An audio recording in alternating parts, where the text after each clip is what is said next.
Hello दोस्तों, कैसे हैं आप सब। किसी बॉलीवुड फिल्म का एक बहुत ही मशहूर डायलॉग है कि ऐसा लगता है कि अपन ही भगवान है।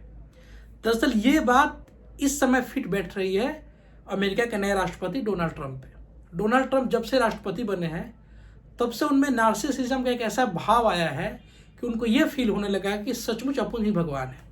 लेकिन ऐसा सोचते हुए वो भूल गए कि वो जिस देश में डिक्टेटर बनने की कोशिश कर रहे हैं वो देश की डेमोक्रेसी बहुत ही पुरानी, बहुत ही स्ट्रांग और बहुत ही वाइब्रेंट है। और इसी कड़ी में अमेरिका के एक राज्य सिएटल के कोर्ट ने डोनाल्ड ट्रंप के एक कार्यकारी आदेश पे जोरदार तमाचा मारा है और उनका जो डिक्टेटर बनने का एक बिहेवियर था उसको चकनाचूर कर दिया है। दरअसल मामला ये है कि डोनाल्ड ट्रंप आते ही आप सबको पता होगा कि उन्होंने कई कार्यकारी आदेश पास किए, सैकड़ों से ज्यादा एग्जीक्यूटिव ऑर्डर दिए उन्होंने। उसी में से एक ऑर्डर था कि जन्मजात के आधार पर नागरिकता अब नहीं दी जाएगी, विशेष करके उनको जिनके माता पिता या तो वैध निवासी नहीं है वहां के या जिनके माता पिता अमेरिका के निवासी नहीं है। इसको लेकर हंगामा मचा और हंगामा मचने स्वाभाविक था, लोगों में पैनिक फैल गया, लोगों में डर फैल गया और इसकी टाइमलाइन दी 20 फरवरी। और पागलपन देखिए अमेरिकी नागरिकता लेने की कि ऐसे कई लोग जिसमें बहुत सारे इंडियंस भी थे वो डॉक्टर के पास इसलिए चले गए कि उनकी डिलीवरी वक्त से पहले कर दी जाए, 20 फरवरी से पहले कर दी जाए, ताकि उनके बच्चों को अमेरिका की नागरिकता मिल सके।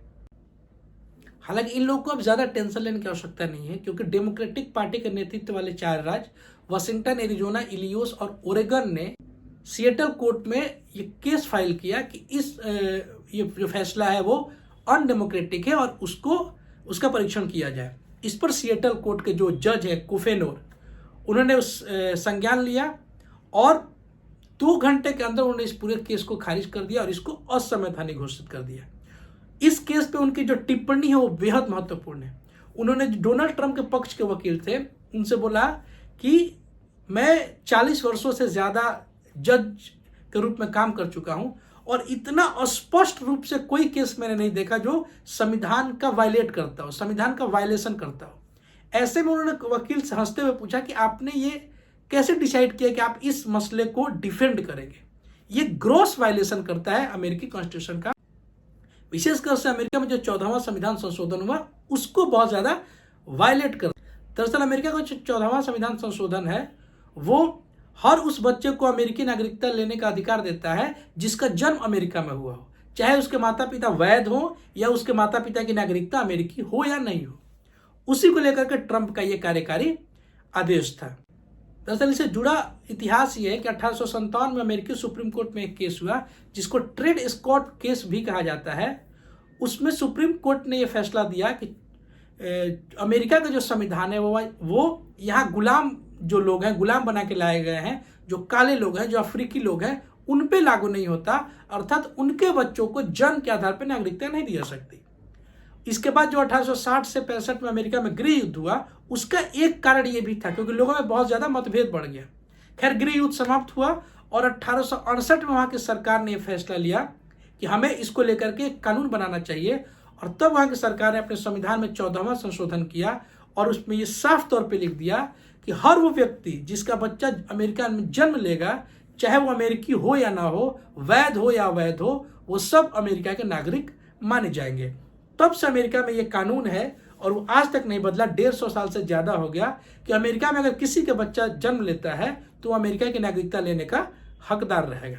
खैर इस फैसले के बाद अमेरिका में उन सभी लोगों को राहत की सांस आई होगी जो लॉ एंड ऑर्डर और कॉन्स्टिट्यूशन पे विश्वास करते हैं, प्लस बहुत सारे अफ्रीकी, मिडिल ईस्ट के लोग, एशियन लोग, बहुत सारे इंडियंस, उन लोगों को भी राहत की सांस आई होगी जिनको यह खतरा हो गया था कि अब शायद उनके बच्चों को अमेरिका की नागरिकता नहीं मिले। खैर ये बताता है कि किसी भी देश में कॉन्स्टिट्यूशन कितना जरूरी होता है, कितना आवश्यक होता है और उस कॉन्स्टिट्यूशन के प्रति लोगों की जागरूकता कितनी जरूरी है। इसके अलावा एक ओपन, इंडिपेंडेंट और स्ट्रॉन्ग जुडिशरी जरूरी है जो उस कॉन्स्टिट्यूशन की रक्षा कर सके। तो डोनाल्ड ट्रंप के लिए यह पहला झटका है जो कानूनी रूप से उनको मिला है।